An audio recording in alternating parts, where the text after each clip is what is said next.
श्री हरिवंश गुरु भक्त उतंग आचार्य वेद के शिष्य थे। एक बार राजा जन्मेजय और पौष्य ने आचार्य वेद को पुरोहित के रूप में वर्ण किया।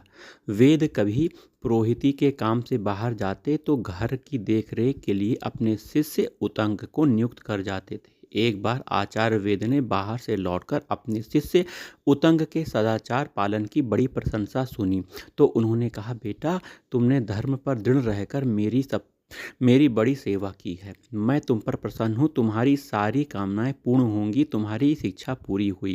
तुम अब जाओ। उतंग ने प्रार्थना की, आचार्य, मैं आपको कौन सी प्रिय वस्तु भेंट दूं?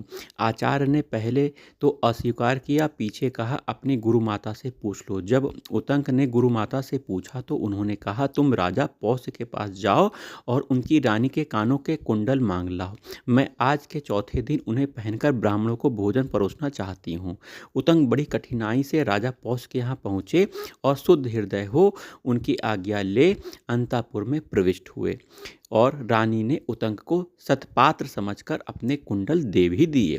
साथ ही यह कहकर सावधान भी कर दिया कि नागराज तक्षक ये कुंडल चाहता है, कहीं तुम्हारी असावधानी से लाभ उठाकर वह इन कुंडलों को न ले जाए।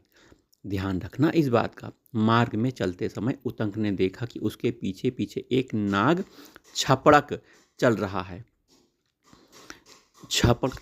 वह कभी प्रकट होता है, कभी छिप जाता है। एक बार उतंग ने कुंडल रखकर जल लेने की चेष्टा की। इतने में वह छपड़क कुंडल लेकर अदृश्य हो गया। नागराज तक्षक ही उस वेश में आया था। उतंग ने इंद्र के व्रज की सहायता से नागलोक तक उसका पीछा किया। अंत में भयभीत होकर तक्षक ने उसे कुंडल दे दिया। उतंग ठीक समय पर अपनी गुरु माता के पास पहुंचा और उन्हें कुंडल देकर आशीर्वाद प्राप्त किया। ऐसे आदर्श गुरु भक्त शिष्य थे श्री उतंग महाराज जी।